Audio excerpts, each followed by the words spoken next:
Por quase um ano agora, Fabiano acorda de manhã, pega uma foto de uma Marta mulher em um vestido de noite, na mesa de cabeceira, e a observa por alguns minutos. Em seguida, ele diz: "Bem, Marta, mais um dia chegou sem você. Suzy e eu sentimos muito a sua falta." Ele não conseguia aceitar a ideia de que sua amada Marta se fora. Eles se conheceram aos 18 anos, após entrarem no mesmo curso de medicina. Apaixonaram-se loucamente à primeira vista e nunca mais se separaram. Ambos vinham de origens humildes e foram criados apenas por suas mães. No final do primeiro ano, casaram-se em segredo, convidando apenas suas mães e colegas de classe como testemunhas. Fabiano, compreendendo as responsabilidades de ser marido e chefe de família, conseguiu um emprego de meio período durante o dia e estudava à noite, indo ao Hospital Central 3 vezes por semana.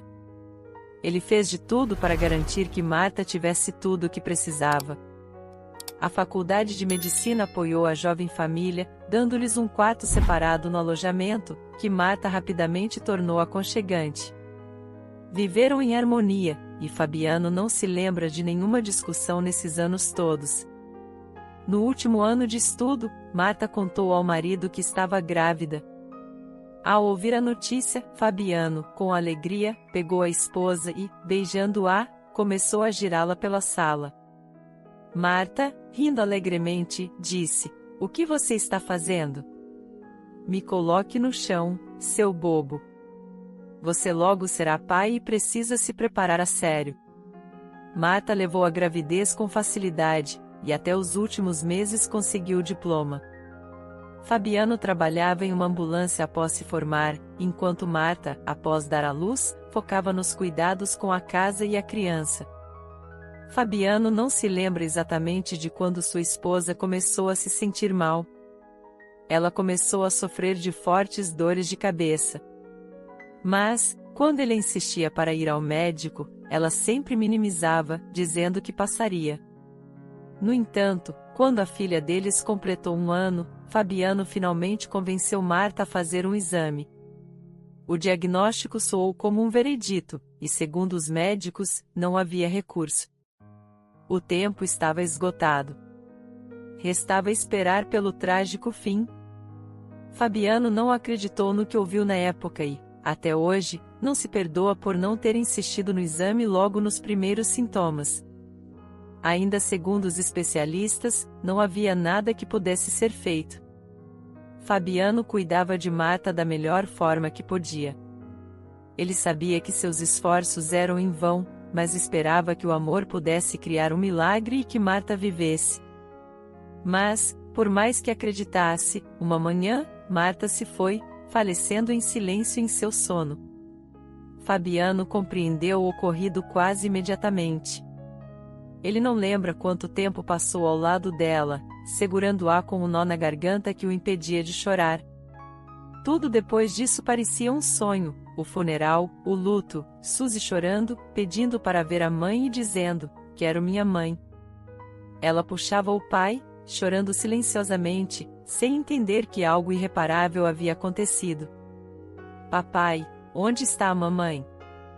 Vamos até ela." Fabiano não sabia como explicar à filha de 3 anos que sua mãe havia partido para sempre.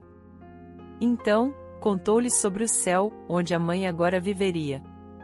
Suzy, confusa, perguntou: por que ela não nos levou com ela? Ela não disse que nos amava? Fabiano, enxugando as lágrimas, explicou que sim, mas agora a mãe cuidaria e os protegeria do céu. Os primeiros 6 meses após a morte de Marta foram difíceis. Sempre que podia, a mãe de Fabiano vinha ajudar com a neta. Ele não via sua sogra desde o funeral. Quando a chamou uma vez, ela respondeu brevemente: "Estou bem, só quero ficar sozinha." Mas, certo dia, chegando ao cemitério, Fabiano não a reconheceu. A mulher, que parecia ter envelhecido 10 anos, ajustava as flores no túmulo com mãos trêmulas. De uma mulher radiante de 51 anos, ela havia se transformado em uma idosa de cabelos grisalhos. Fabiano, Imerso em sua dor, nunca pensou que sua sogra estivesse sofrendo ainda mais e pudesse precisar de ajuda. Naquele dia, eles passaram um longo tempo sentados no banco junto ao túmulo. E Fabiano persuadiu sua sogra: Dolores, você não pode deixar isso te destruir. Está estampado em seu rosto. Você está se colocando no caixão. Marta não voltará. E você tem uma neta que está crescendo. A mulher subitamente olhou para ele com olhos cheios de lágrimas e, após olhar silenciosamente para ele por alguns minutos, perguntou baixinho: como ela está? Gostaria de visitá-los nos fins de semana, se não se importar. Claro, Fabiano respondeu prontamente. Ela é sua única neta que te ama muito e está te esperando no fim de semana. De fato, ela veio visitar. Fabiano ficou surpreso com as mudanças.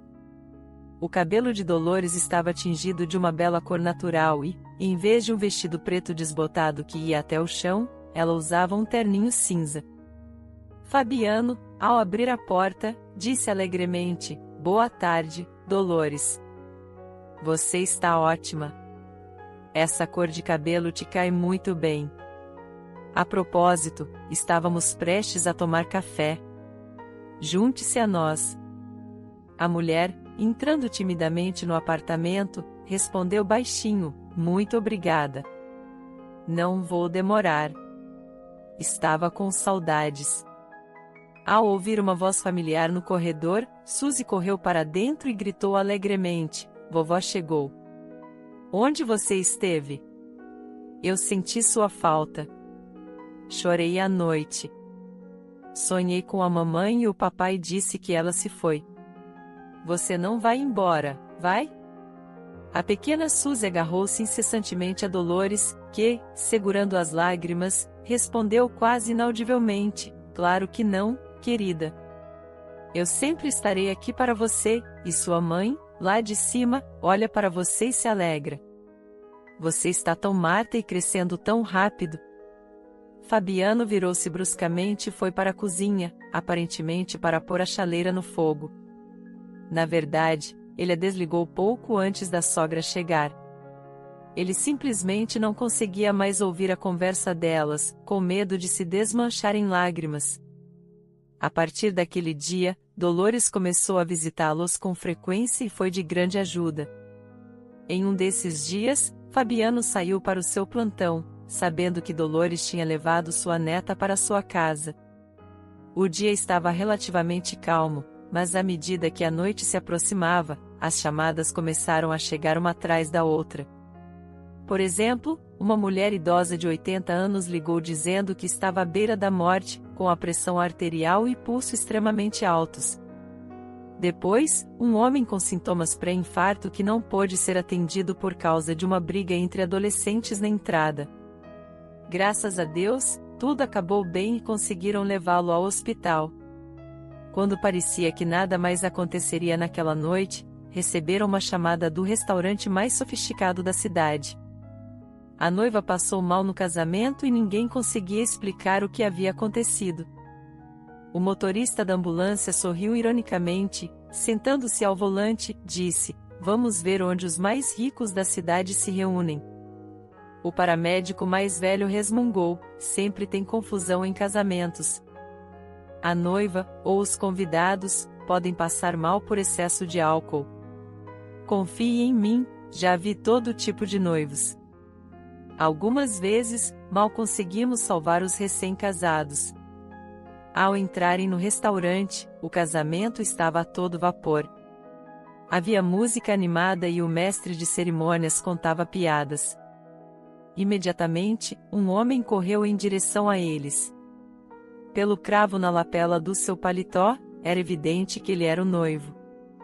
Fabiano tomou antipatia dele instantaneamente.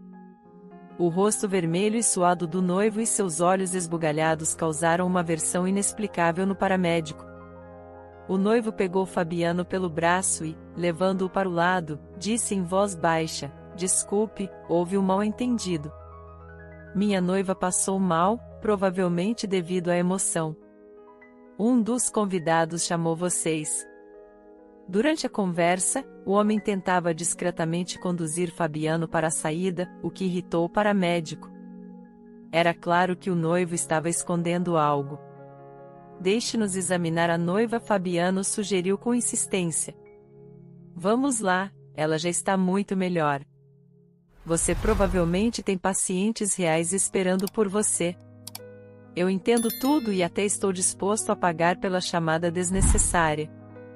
Dizendo isso, ele tirou um maço de notas do bolso e acrescentou: espero que isso seja suficiente para você e seus colegas. Percebendo que Fabiano não ia aceitar o dinheiro, ele então disse: posso também te dar um pouco de comida, vinho, champanhe, leve para casa, alegre sua família e faça um brinde à nossa saúde com sua esposa. Ao mencionar sua esposa, Fabiano sentiu um desgosto profundo por esse homem esquivo. Não estava claro para o paramédico porque este noivo estava tão inquieto e literalmente tentando fazer os médicos saírem.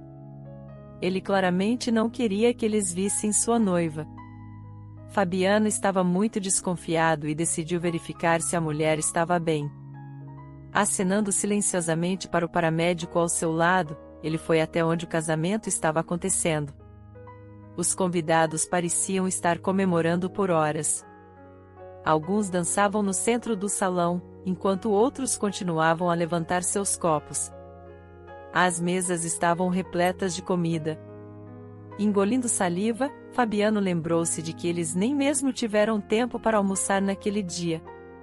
Ele só bebeu uma xícara de café e comeu um sanduíche.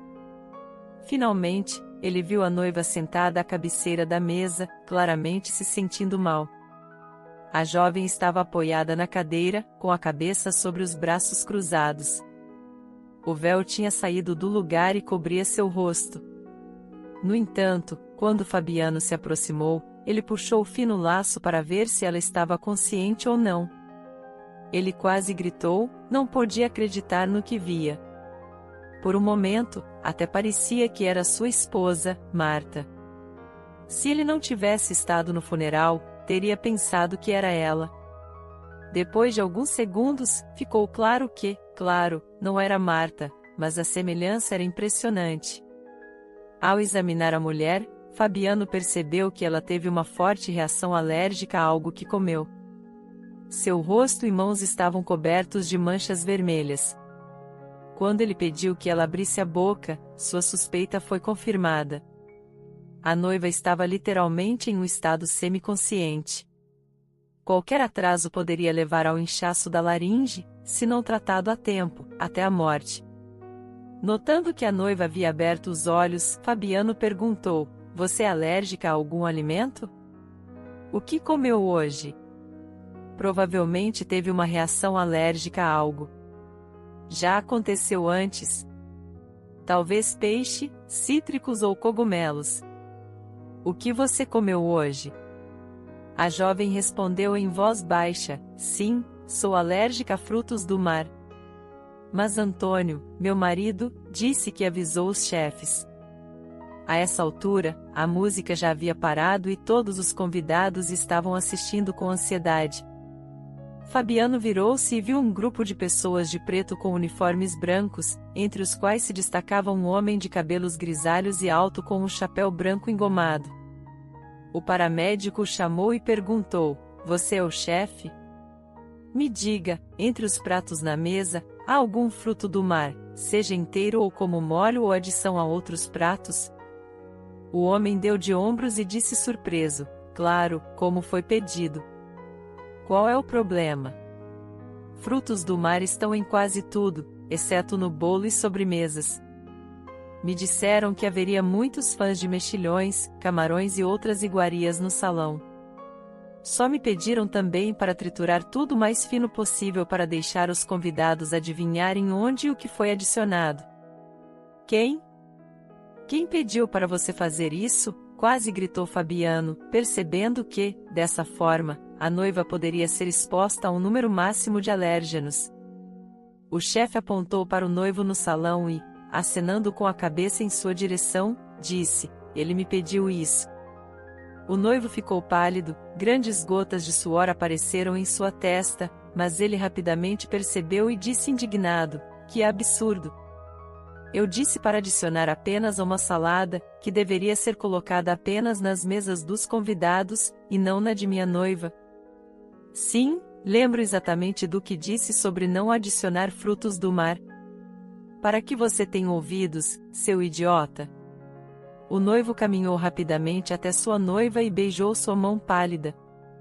Naquele momento, Fabiano novamente pensou em quão repugnante achava aquele tipo de pessoa. Ele era claramente um bom ator e, por um momento, Fabiano estava até pronto para acreditar que o chefe havia entendido errado o pedido. Mas, lembrando de como o noivo tentou levá-los para fora do restaurante, ele pensou que não era por nada.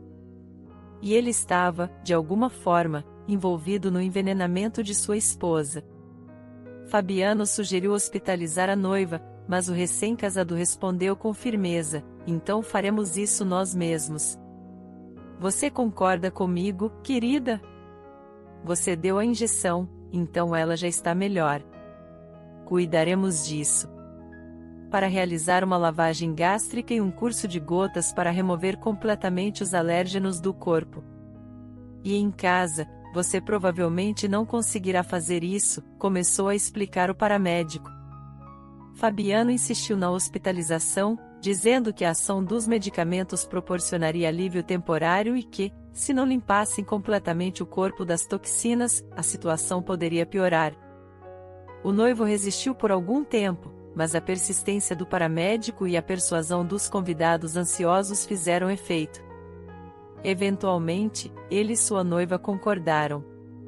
No entanto, ele nem mesmo quis ir com eles, dizendo: vocês percebem que alguém terá que encerrar a nossa festa de casamento?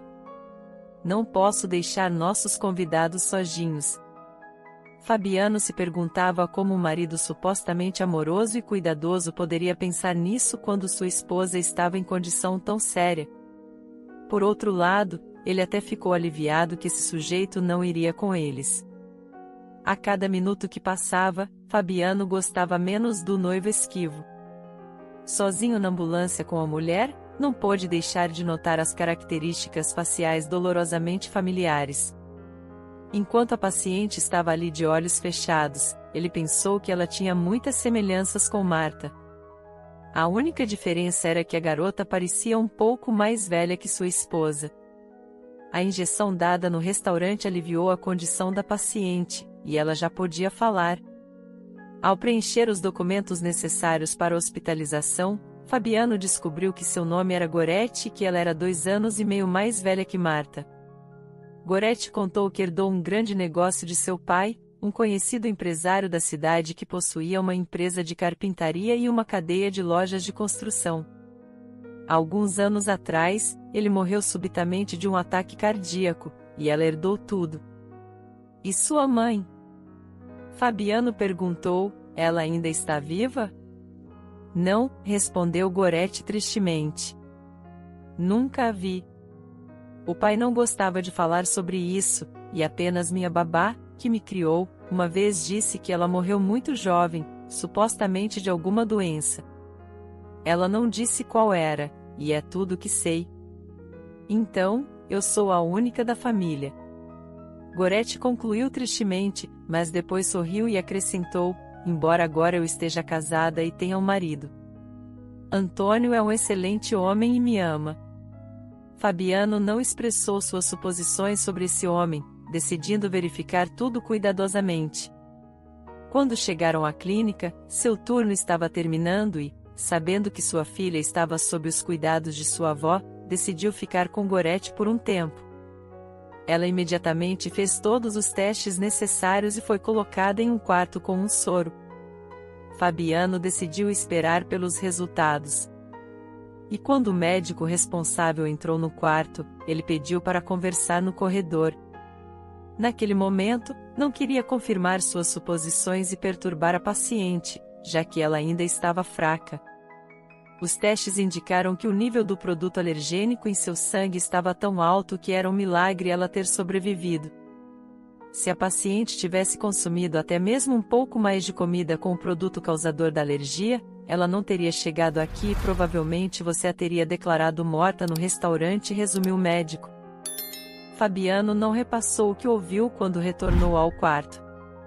Ele apenas sorriu e disse: bem, você vai viver. E isso é o principal. Mas você só precisa ficar aqui por alguns dias para remover todas as toxinas do seu corpo. Eles vão lhe dar soro, vitaminas e você sairá como nova.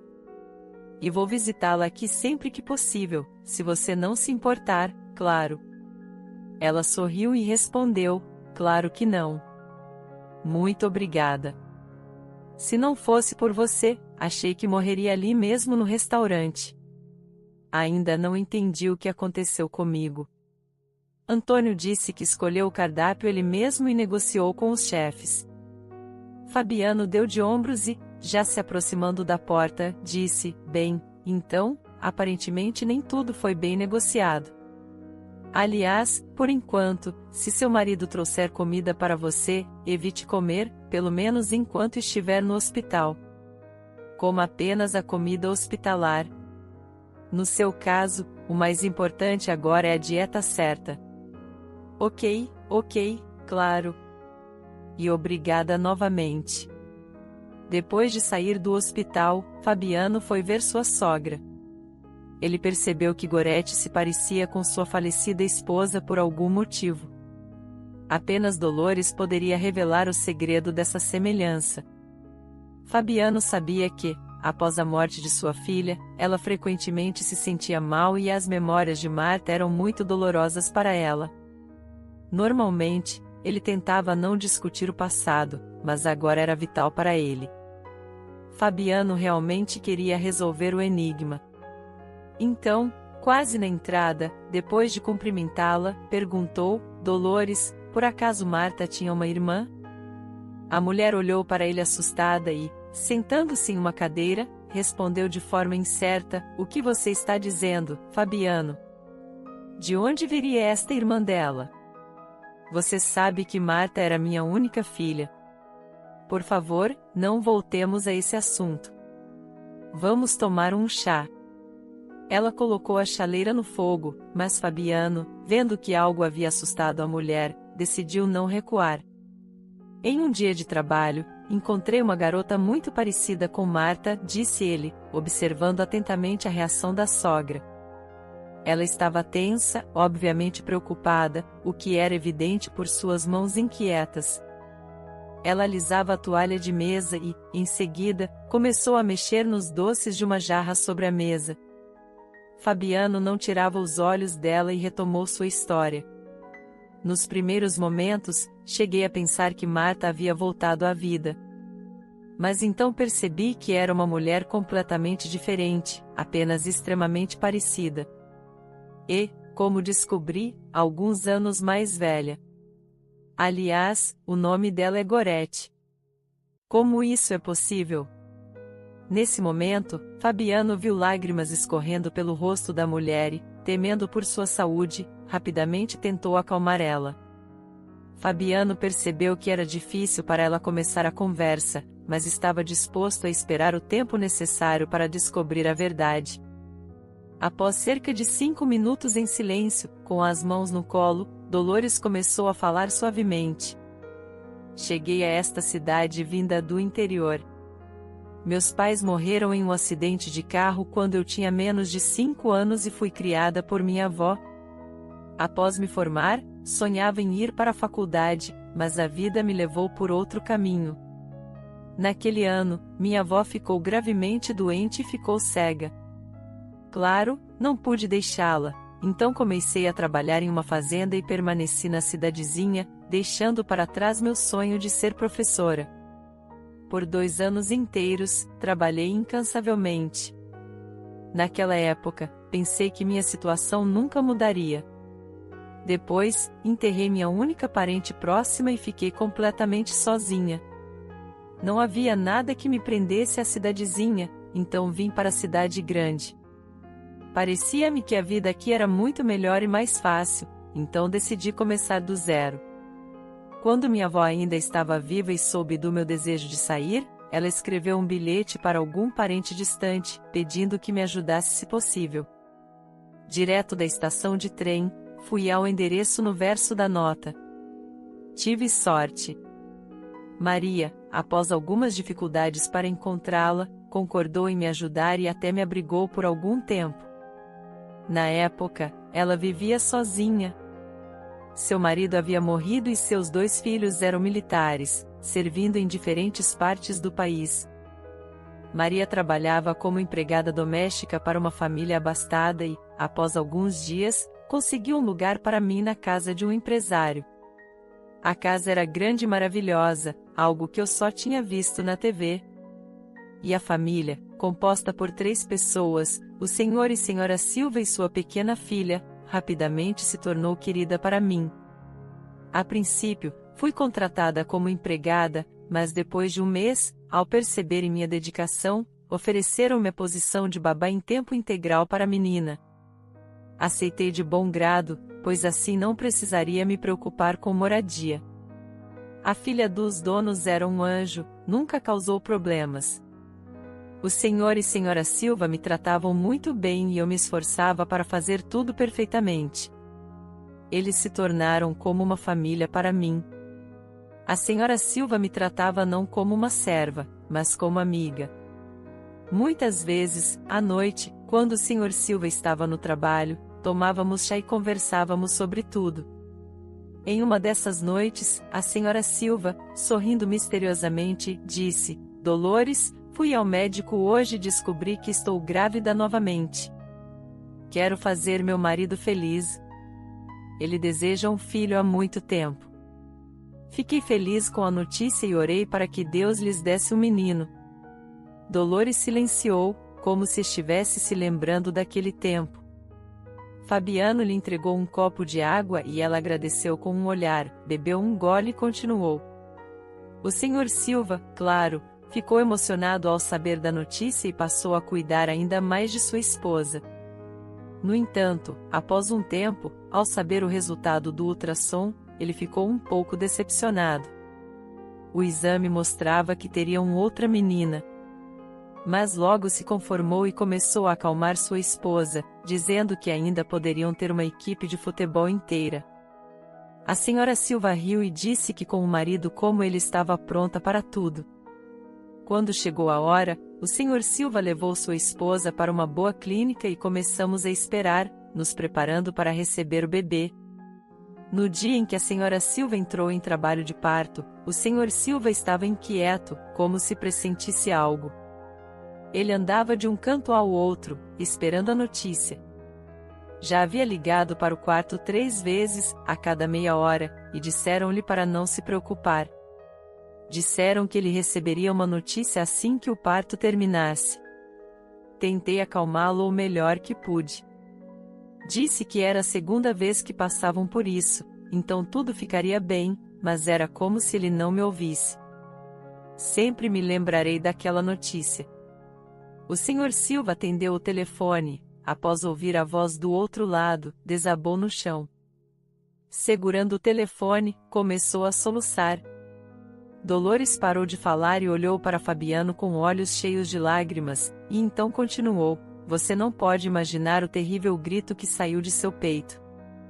Naquele momento, sem saber de nada, apenas uma coisa estava clara: algo terrível havia acontecido. Eu acalmei ele. Liguei para o hospital e, após explicar a situação, soube que a senhora Silva não conseguia dar à luz por muito tempo. Os médicos passaram várias horas tentando ajudá-la. No final, o bebê foi salvo, mas a senhora Silva faleceu naquela hora. Não dá para imaginar o quanto a senhora e o senhor Silva se amavam. A perda de sua esposa foi uma tragédia irreparável para ele. Nos primeiros dias após a tragédia, temi que ele enlouquecesse. Mas, graças a Deus, isso não aconteceu. Gradualmente, ele voltou ao trabalho. Trouxemos a recém-nascida do hospital, mas ele claramente detestava a criança. Toda vez que a via em casa, ele cerrava os punhos e lágrimas surgiam em seus olhos. Às vezes ele chamava a menininha de monstro ou, com raiva, dizia que preferiria que sua esposa tivesse sobrevivido em vez da pequena. E certa vez, algumas semanas após o funeral de sua esposa, disse que pretendia levar a recém-nascida ao orfanato porque não queria vê-la em sua casa. Chorei a noite toda. Eu sentia muito pela criança inocente, que se parecia muito com a senhora Silva. Aparentemente, isso lembrava ainda mais ao Sr. Silva o que havia acontecido. Na manhã seguinte, tentei persuadi-lo novamente, mas, percebendo que ele não mudaria de ideia, pedi que ele me desse a menina. Fabiano nem percebeu como pegou um copo d'água da mesa, trazido por sua sogra, e deu alguns goles. Sua boca estava seca. Ele não podia acreditar no que havia ouvido, mas Dolores não podia mais parar e continuou: implorei para que me desse a oportunidade de conhecer a maternidade.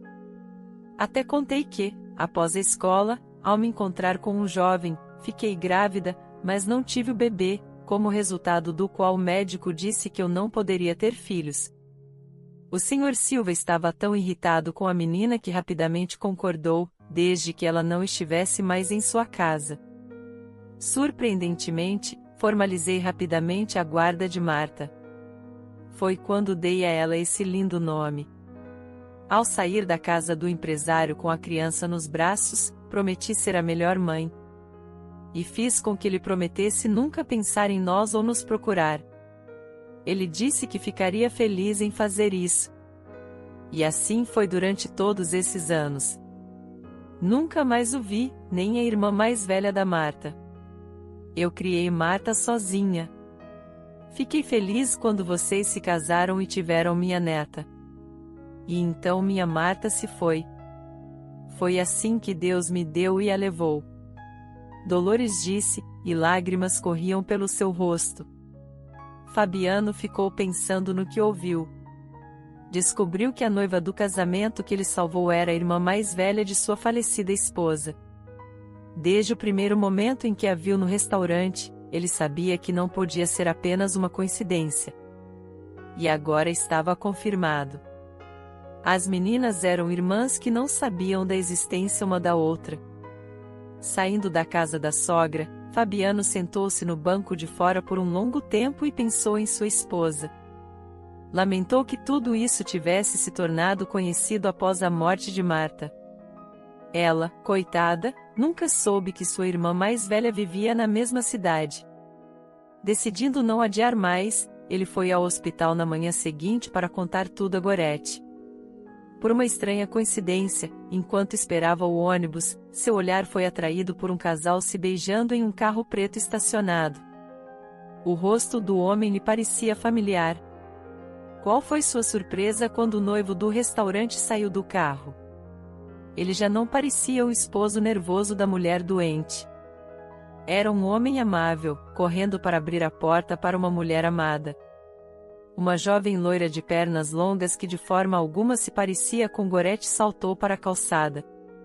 Os dois estavam se beijando sem um pongo de vergonha e conversando alegremente sobre algo.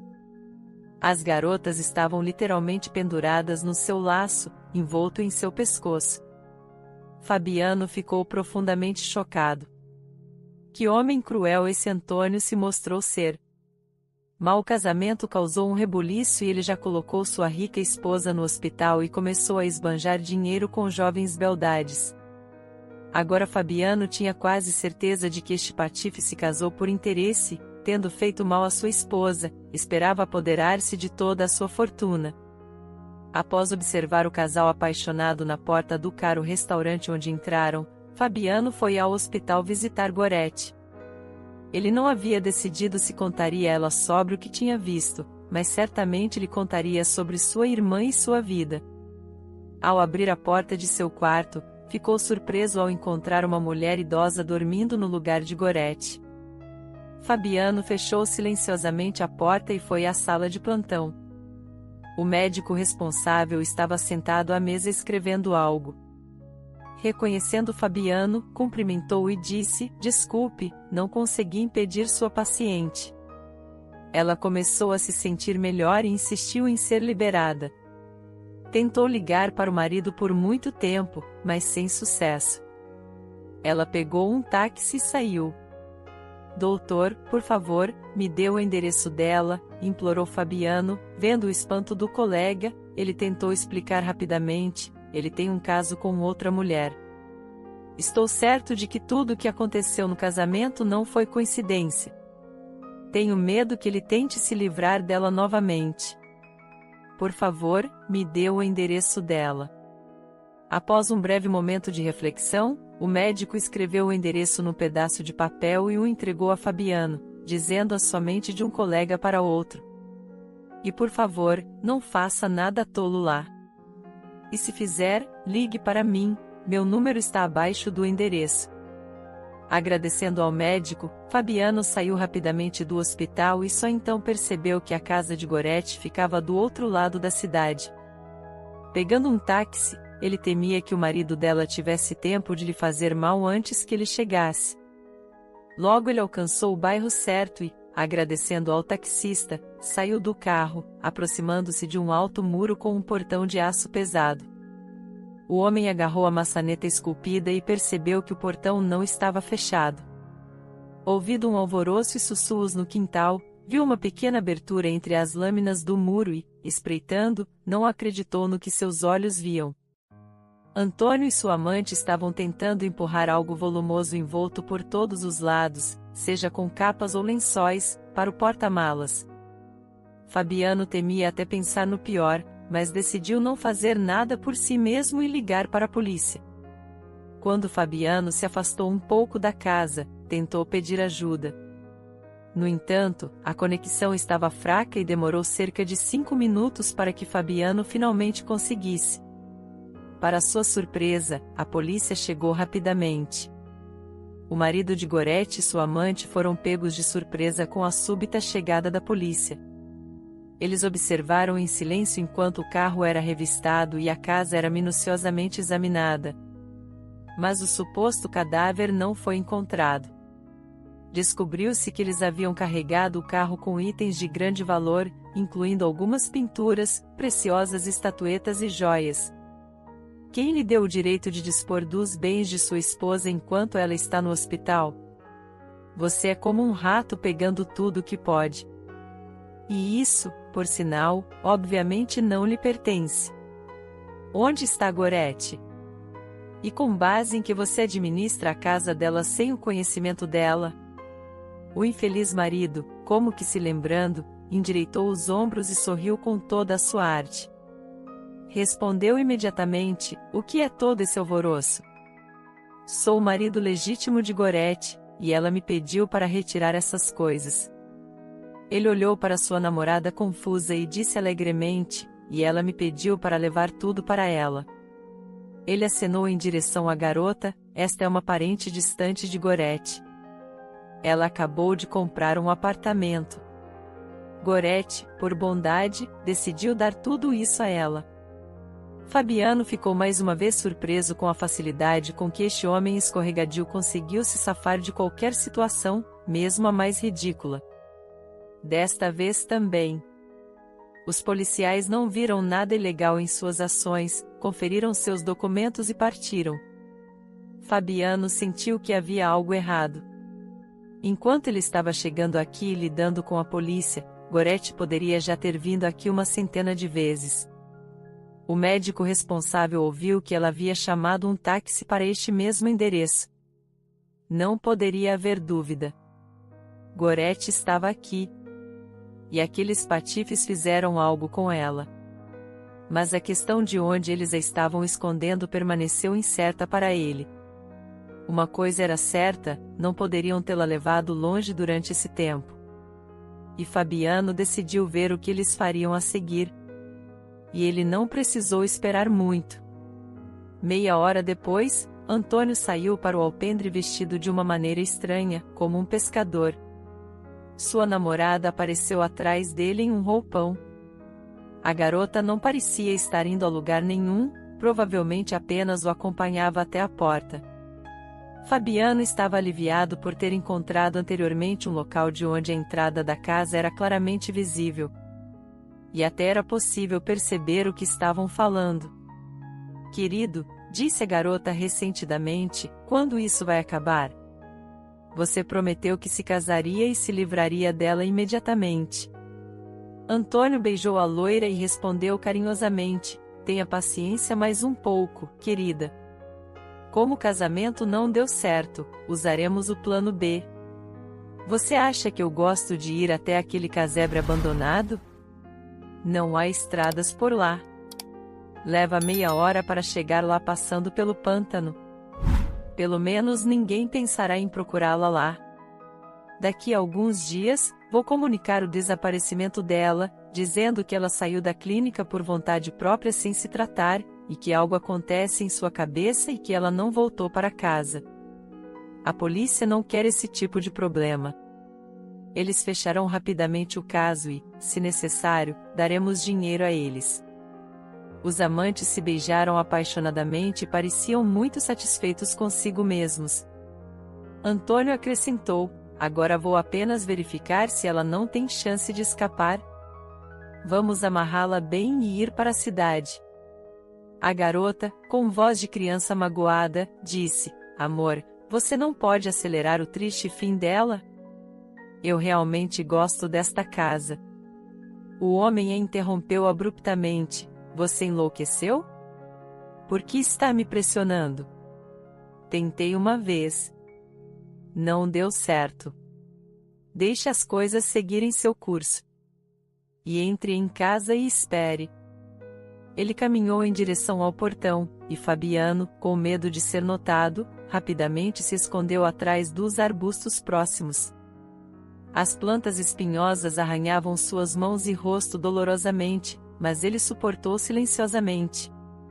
Assim que o vilão virou a esquina, Fabiano seguiu cuidadosamente, escondendo-se atrás das árvores. Ele estava agradecido pelo crepúsculo, pois vestindo um agasalho preto, que era menos visível. Eles saíram da casa e o esposo infiel rumou para a densa floresta. Quando criança, Fabiano frequentemente fazia trilhas. E ele e seus amigos sempre deixavam sinais no caminho para que pudessem encontrar o caminho caso se perdessem. Agora, ele rasgou sua camiseta na entrada da floresta e amarrou os pedaços em lugares visíveis nas árvores para encontrar o caminho de volta. O sapato de Fabiano não era adequado para caminhar pelo pântano. E, após cerca de 10 minutos, ele entendeu por que o vilão à sua frente estava usando botas de pescador. Os pés de Fabiano estavam molhados e sujos, cobertos de lama até acima dos joelhos. Os tênis eram insuportáveis. Ele pensou em tirá-los, mas, ao pisar em algo no escuro, quase gritou de dor e imediatamente desistiu da ideia. No escuro, ele tentava caminhar silenciosamente e estava grato por Antônio, que estava a uns 20 metros à frente, iluminar seu caminho com uma lanterna, cujo brilho era um farol para o paramédico. Fabiano não sabia quanto tempo eles caminharam, mas certamente não foi menos de meia hora. Finalmente, chegaram a um local na floresta. 5 casas quase em ruínas estavam entre as árvores. Era evidente que ninguém poderia viver lá. Uma não tinha teto, e outra tinha janelas quebradas espalhadas pelo chão. À luz da noite, tudo parecia desolador. Fabiano imaginou que as pessoas não viviam ali há muitos anos. Como se sentisse algo, Antônio parou e olhou em volta, iluminando com sua lanterna. Mais um segundo e o feixe teria iluminado Fabiano, que não teve tempo de se esconder, mas alguém de cima decidiu ajudá-lo. A lanterna piscou e se apagou abruptamente. Que droga! A estrada não está visível e agora isso, Antônio praguejou irritado. Podia-se ouvi-lo cuspindo e mexendo em sua mochila. 1 minuto depois, ele pegou outra lanterna e a ligou. Em seguida, dirigiu-se à cabana menor, desgastada pelo tempo. A porta da cabana estava pendurada literalmente por uma dobradiça. Uma janela era um buraco negro e a outra estava coberta com cartolina cinza. Fabiano começou a procurar uma oportunidade de ver o que estava acontecendo dentro da cabana. Desta vez, teve sorte novamente, Um canto da janela entreaberta permaneceu descoberto, e ele se aproximou. O que ele viu o chocou. Gorete estava sentada no chão sujo, encostada na parede, tentando dizer algo a Antônio, mas a mordaça que cobria firmemente sua boca tornava difícil entender. Seu marido traidor, retirando uma corda de sua mochila, começou a falar com ódio. Por que você está fazendo barulho? Estou farto de você. Você realmente pensou que eu poderia amar uma ratazana como você por toda a minha vida? Sempre amei garotas brilhantes e lindas, não as bem instruídas tolas. Se não fosse pela condição do seu pai, nem teria olhado para você. Gorete tentou mexer-se fracamente com as mãos amarradas e continuou tentando dizer algo, mas sempre em vão. Não se mexa. Nada vai te salvar agora. Seus dias acabam aqui, silenciosamente, sem incomodar ninguém. E eu, o viúvo inconsolável, herdarei todo o seu dinheiro legalmente. Mas alegre-se. Você vai dormir para sempre no colo da natureza, entre o canto dos pássaros, alheia aos predadores. A menos, é claro, que eles te encontrem antes. Fabiano não sabia o que fazer. Por um lado, queria confrontar aquele canalha ali mesmo. Por outro, sabia que nunca faria isso. Mas definitivamente precisava punir o vilão. Fabiano começou a pensar sobre o que fazer. Era necessário pegar Antônio em flagrante. Caso contrário, ele poderia difamar Fabiano e Gorete. Fabiano percebeu que Antônio não tinha planos de acabar com Gorete naquele momento, o que significava que ele tinha algum tempo para chamar a polícia novamente. Depois de se afastar da cabana, Fabiano ligou para eles. Ao ouvirem que era o mesmo paramédico desconfiado que havia ligado mais cedo naquele dia, a polícia relutou em levá-lo a sério, mas Fabiano foi persistente. Ele falou da aldeia abandonada e que tinha visto uma mulher amarrada no chão. E também ameaçou com uma auditoria do promotor se eles não reagissem. Somente então o policial concordou em ir. Fabiano correu atrás do policial, encontrando o caminho certo através das suas marcações. Quando saiu do matagal, eles já estavam esperando por ele. Fabiano acenou para eles e os levou às casas abandonadas, contando tudo o que havia visto. Já se aproximando do local do crime, encontraram Antônio surpreso. Ele estava chocado e não sabia o que fazer quando a polícia anunciou que estavam ali devido à informação sobre o sequestro. Antônio riu histericamente, entrando novamente no papel de ator. Sequestro? Do que vocês estão falando? Começou com uma voz trêmula. Eu só estava indo para a floresta relaxar. Isso é proibido agora? Fabiano olhou para ele com ódio e retrucou: relaxando à noite na floresta? Fabiano cerrou os punhos, tentando conter-se para não atingir aquele canalha. Antônio sentiu o poder de sua raiva e decidiu se manter em silêncio. Assim, em completo silêncio, acompanhados pelos policiais, chegaram à casa onde Gorete estava escondida. A mulher parecia muito pálida, mesmo à luz da noite, e Fabiano estava preocupado com ela. Quando as mãos e pés da refém foram desamarrados e a mordaça removida, ela olhou para Fabiano com lágrimas nos olhos e sussurrou com uma voz quase inaudível: Muito obrigada. Você me salvou novamente. Fabiano respondeu, ajudando-a a se levantar: De nada. Parece que você não é uma estranha para mim, no sentido mais verdadeiro da palavra. Mas falaremos sobre isso mais tarde. Agora, você precisa ser levada ao hospital imediatamente. No entanto, ao tentar andar, Gorete quase caiu. Olhando em volta, Fabiano pediu aos policiais: poderiam me ajudar a carregá-la? Vou tentar fazer algo como uma maca. Eles assentiram, e Fabiano rapidamente improvisou uma maca com galhos e alguns trapos velhos. Um dos policiais colocou algemas em Antônio, ignorando sua indignação, e ordenou que ele fosse na frente. Fabiano e o outro policial pegaram a maca onde Gorete estava sentada e seguiram, guiando-se pela lanterna dos que estavam à frente. Para sua surpresa, chegaram rapidamente à entrada do bairro, onde ambulâncias e carros da polícia já os esperavam. Antônio tentava provar sua inocência ao policial, mas eles lhe disseram algo de forma severa, fazendo com que ele se calasse e entrasse no veículo especial com barras. Um dos policiais que ajudou a carregar Gorete se aproximou da ambulância onde a pobre refém já estava deitada. Estendeu a mão a Fabiano, que estava sentado ao lado da mulher, e disse: "Peço desculpas por não termos acreditado em você na primeira vez. E obrigado por não desistir apesar de tudo." E, dirigindo-se a Gorete, acrescentou: "Você tem sorte de ter um salvador. E não precisa se preocupar com seu marido escandaloso. Ele e sua namorada serão punidos na máxima extensão da lei. Acho que nos próximos anos eles não verão o céu livremente." O policial se afastou e Gorete olhou com gratidão para Fabiano, dizendo um pouco desordenadamente: "Você já fez muito por mim. Talvez você não vá para o hospital. Sua esposa provavelmente está esperando por você."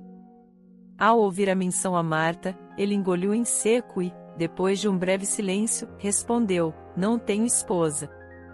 Já faz vários anos que ela morreu." Colocando sua mão sobre a da garota, sorriu tristemente e continuou: "Agora eu certamente não vou te deixar partir tão cedo e vou cuidar disso."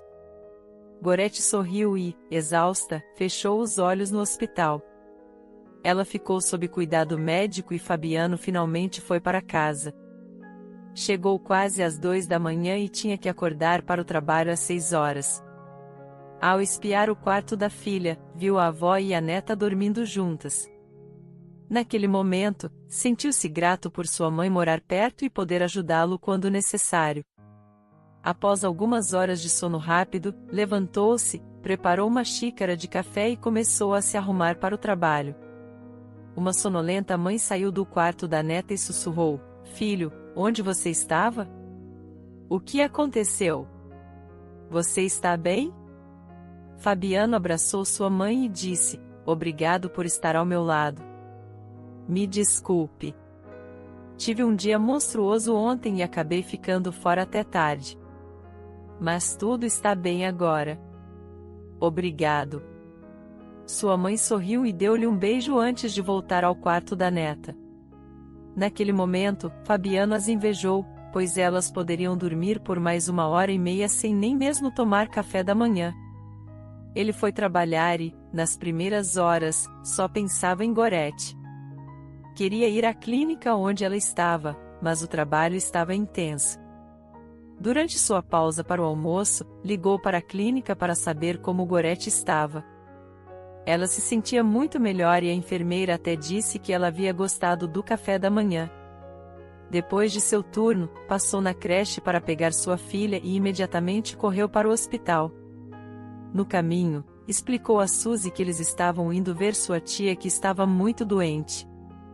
Sua filha, um pouco atordoada, perguntou: "Doente como a mamãe? A tia também vai para o céu?" A pergunta foi como uma punhalada no coração de Fabiano. Ele parou imediatamente e pegou sua filha nos braços para explicar: "Não, querida. A tia ficará bem e vamos ajudá-la. Precisamos visitá-la, trazer alguns mimos, e ela com certeza vai se recuperar." A filha olhou para ele e perguntou: "Vamos comprar o meu bolo favorito para ela? Ela vai melhorar rapidinho. Você vai ver." Fabiano riu e, após comprar flores e um bolo, dirigiu-se ao quarto. Quando Fabiano abriu a porta, o médico estava ao lado da cama de Gorete, repreendendo-a. Ao ouvir o som da porta se abrindo, ele se virou e disse indignado: "Fabiano, só você pode detê-la. Ela voltou para cá ontem novamente e agora só se preocupa com seus negócios, não ligando para sua saúde." Como se desse passagem ao visitante, o médico dirigiu-se à porta, dizendo de forma ameaçadora: "Converse com essa jovem." Ao ver Suzy olhando com medo, o médico ajustou seus óculos e adicionou: "E leve esta pequena dama até mim. Acontece que tenho uma tortinha deliciosa." Piscando para a garota, ele deixou o quarto. Naquele momento, Suzy olhou para Gorete pela primeira vez. Os lábios da pequena menina tremeram. Ela apertou a mão do pai e perguntou baixinho: Papai, é a mamãe de volta? Mamãe? Mamãe? Ela correu até Gorete, que estava sentada na cama em perplexidade, pressionando-se contra o peito de Gorete, começou a chorar. Ela chorou e entre seus soluços repetia: Mamãe, não nos deixe mais. Sinto muito a sua falta. Gorete, em choque, automaticamente acariciou a cabeça da menina. Olhando para Fabiano com um olhar questionador, ela percebeu que ele também estava em choque, mas fez-lhe alguns sinais naquele momento. A enfermeira, que entrou percebendo a necessidade de acalmar a criança, conseguiu distraí-la e, sussurrando algo, levou-a para fora do quarto.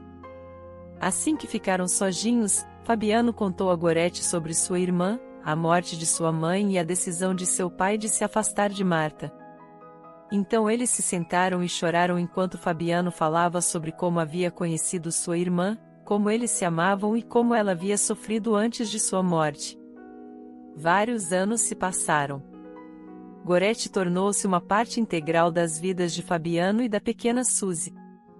O homem, que amava sua falecida esposa, apaixonou-se pela irmã dela, e Gorete retribuiu o sentimento. Mas, tendo tido uma experiência de casamento não tão boa, ela algumas vezes recusou-se a casar. Embora Fabiano a tenha pedido em casamento diversas vezes, ela costumava dizer: bem, é possível viver independentemente dos carimbos nos papéis. Mas, quando informou a ele que esperava um filho dele, ele declarou categoricamente: e daí? Um filho vai nascer sem um pai? Ou talvez você não goste do fato de que seu marido será um simples paramédico? Ele começou a brincar, fingindo ser severo com Gorete, e ela, em tom de brincadeira, acenou com as mãos e riu. Concordo, concordo, disse a mulher feliz, envolvendo seu amado em seus braços. Um ano depois, numa comunidade de chalés fora da cidade, enquanto os pais estavam no trabalho, duas avós felizes cuidavam de gêmeos, e Suzy ajudava alegremente como uma irmã mais velha atenciosa, limpando de vez em quando o nariz dos meninos. Muito obrigado por assistir. Por favor, comente, curta o vídeo e se inscreva no nosso canal. Veja outros vídeos especiais que separei para você. Até mais!